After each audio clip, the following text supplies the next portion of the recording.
राग गौरी। कुली बल देखो रे ये जो देखन आइया तुम, खेल किया तुम्हारी खातरा सुनियो हो सृष्ट ब्रह्म। कुली बल देखो रे ये जो देखना आइया तुम, खेल किया तुम्हारी खातर सुनियो हो सृष्ट ब्रह्म। अथा अथा नहीं ऊंचा नीचा गेरा गृदवाय मजाला, लोक तो देखे ले जीव यहाँ के यहाँ को सुजे न यहाँ की कला। सब ताप्या पीठ देवाई पिया को सुतल्याया नजरा, न्यचल राज स्वाग धनी को सो बुलाए दियो घर। न्यचल करते आया खेल देखने सत स्वरूप परवाना, सो अंकुरी भूले क्यों यहाँ में जाए दही प्यूं पहचान। बिना बाए चढ़ा बगरुल्ला सब को देखे बिना के, खिन में फिर भले सब लोगों पाव बिना बिन पाके। कुली दजाला अंधेरा स्वरूपे त्रिगुण को पाड़े त्रासा, सुर सिरो मन साध संग्रामे पीछे पटक किए निराश। मोह फांस बंद दिए दुनि को सब अंगों बसाने, राज करे सिर सवन के चलावत ज्यों जिन जाने।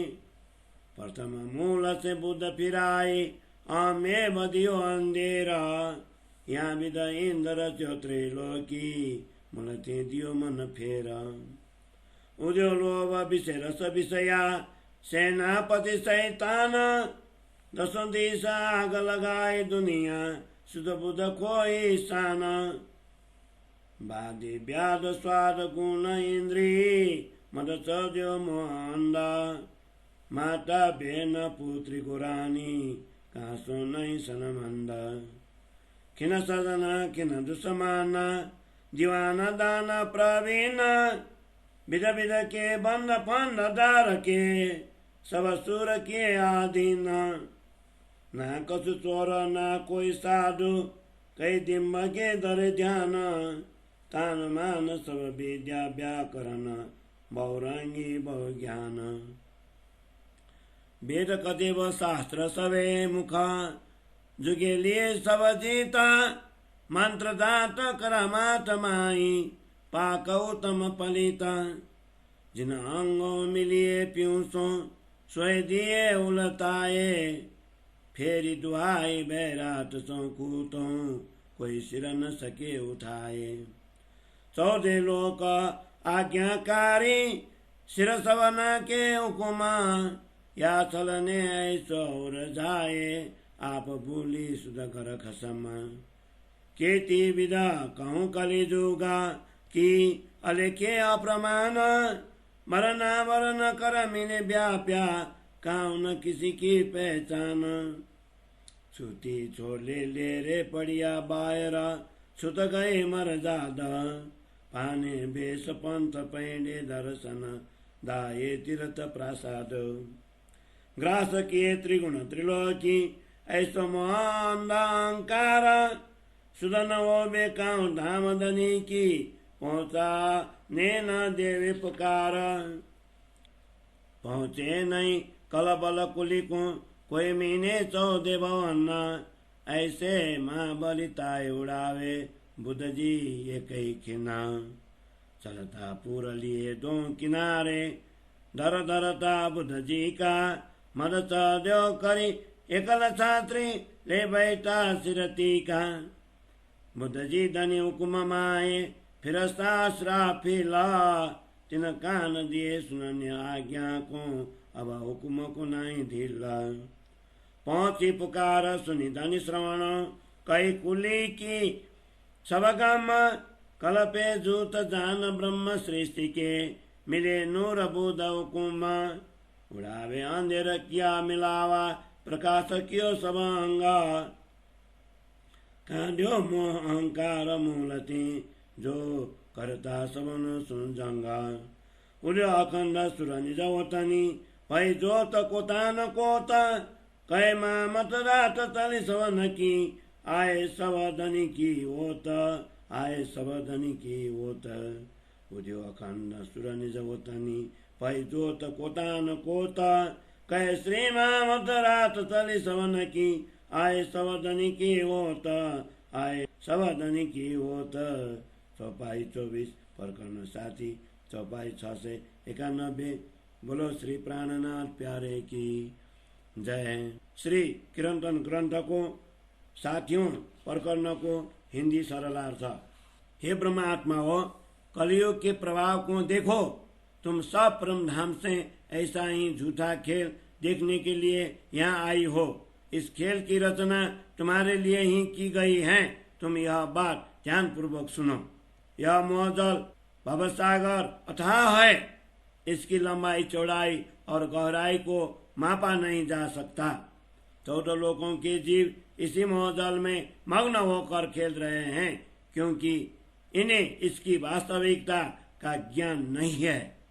कलियुग की माया भी अज्ञानांधकार ने सत्य वस्तु को छिपा दिया है।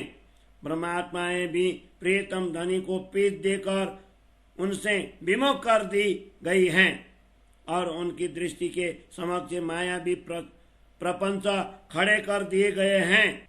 इन मायावी प्रलोभनों में फंसकर हम ब्रह्मात्माओं ने धनी जी के अखंड स्वाद तथा मूल घर को भुला दिया है। हम ब्रह्मात्माएं तो अखंड घर परम धाम से यह झूठा खेल देखने के लिए श्रोता के रूप में आई हैं। हमारा मूल स्वरूप निश्चय ही परम धाम में विराजमान है। ऐसे अंकुरी आत्माएं इस झूठे खेल में कैसे भूलेंगे, जिनको सदगुरु ने धाम धनी की पहचान करवाई है। यह कलयुग बिना वायु की भंवरी बवंडर है। यह माया नेत्रों के बिना ही सबको देखती है। उसके पांव अथवा पंख नहीं है, फिर भी क्षण मात्र में 14 लोकों में फिर जाती है। कलयुग रूपी दज्जाल अंधकार का स्वरूप है। इसमें तीनों गुण के देवता ब्रह्मा विष्णु महेश को भी भयभीत कर दिया है। इसने बड़े बड़े सूरवीर संत शिरोमणि और साधु सज्जन को युद्ध में परास्त कर निराश कर दिया है। इस कलयुगी अज्ञानता ने संसार के लोगों को मोह के बंधन में डालकर उनकी सभी अंग इंद्रियों को वशीभूत कर लिया है। यह सबके सिर पर राज करती हैं तथा लोगों को अपनी इच्छा अनुसार नचाती हैं। इस कलयुग ने सर्वप्रथम सभी की बुद्धि को मूल से ही फिराकर प्रत्येक को मन में अज्ञान अंधकार रूपी अहंकार भर दिया। तीनों लोगों की रचना इस प्रकार से कि मूल ब्रह्म धाम से सबका मन फिरा दिया।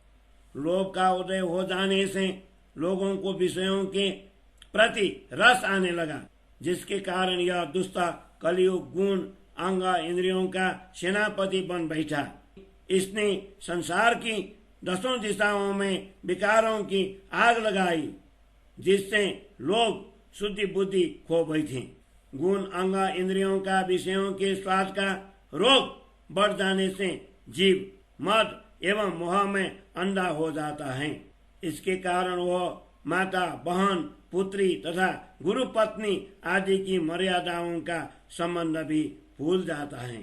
कलयुग के प्रभाव से मनुष्य क्षण में सज्जन क्षण में दुश्मन बन जाता है। झूठे सुखों के मोह में फंसकर कभी वह पागल बनता है तो कभी चतुर बुद्धिमान भी बन जाता है। इस प्रकार भांति भांति के बंधनों द्वारा यह कलयुग बड़े बड़े शूरवीर भक्तजनों को भी अपने अधीन कर लेता है। यहाँ पर न कोई चोर जैसा लगता है, न कोई साधु जैसा। इस कलयुगी प्रभाव के कारण कई लोग आडंबर धारण कर ध्यान लगाते हैं। सभी जन तान मान विद्या व्याकरण आदि के बहुरंगी ज्ञान में पड़े हुए हैं। इस कलयुग ने वेद कथेव तथा अन्य सभी धर्म ग्रंथों को कंठस्थ करने वालों को भी जीत लिया है। इतना ही नहीं, इसने तो मंत्र तथा रसायन के द्वारा चमत्कार दिखाने वाले पवित्र, उत्तम तथा नीच सभी लोगों को वशीभूत कर लिया है। जिन अंगों के द्वारा धनी जी का मिलन हो सकता है, उन गुण अंग इंद्रियों को कलियुग ने उलटा दिया है। संपूर्ण विराट ब्रह्मांड में इसी कलियुग की दुहाई सुनाई देती है। इसके सामने कोई भी सिर नहीं उठा सकता। 14 लोगों के सभी लोग इस कलियुग के आज्ञाकारी है। इन सब पर इसका आदेश चलता है। इस छल कपटयुक्त कलियुगी माया ने ब्रह्मात्माओं को भी ऐसा उलझा दिया कि वे स्वयं को, अपने मूल घर को तथा धनी जी को भी भूल गई है। इस कलियुगी माया के प्रभाव का वर्णन कहाँ तक करूं? उसका विस्तार असीम है।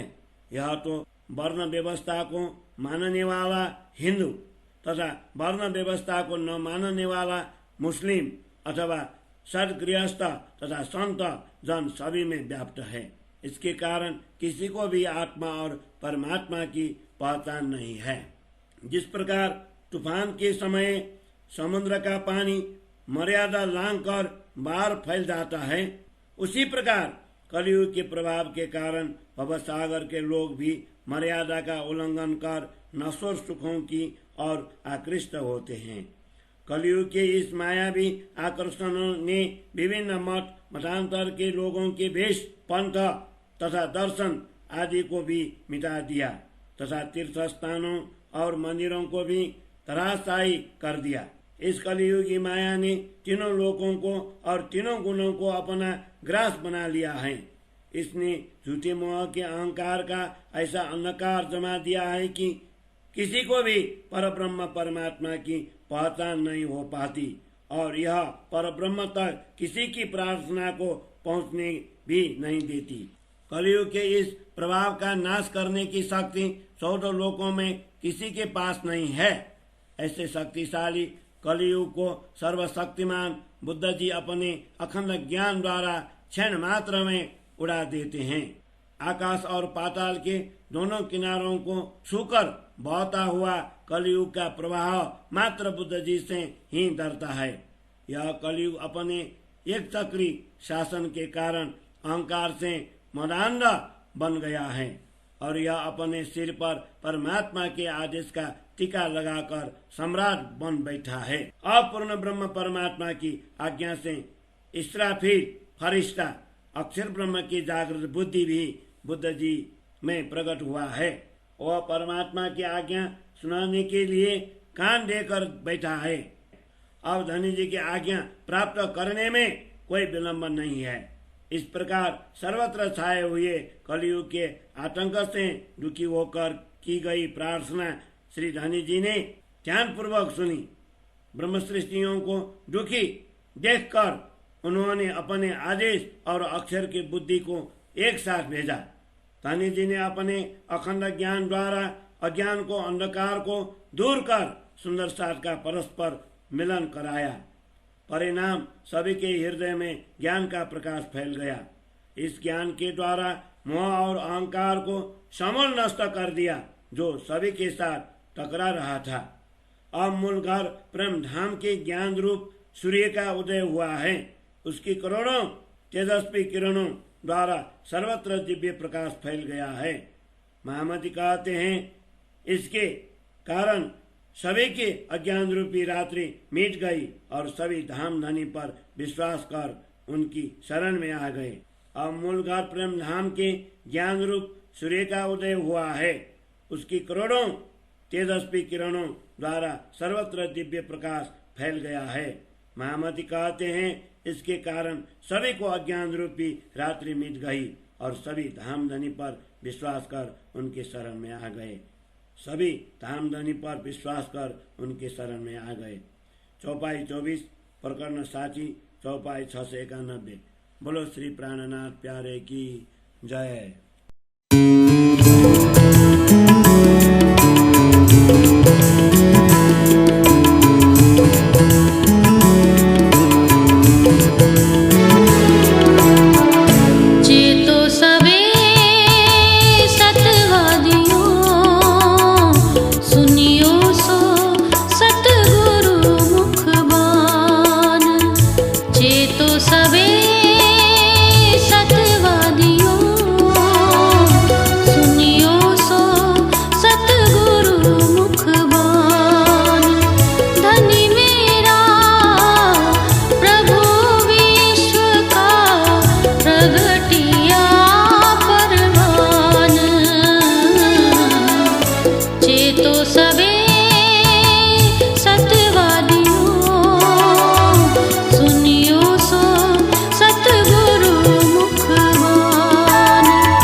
जी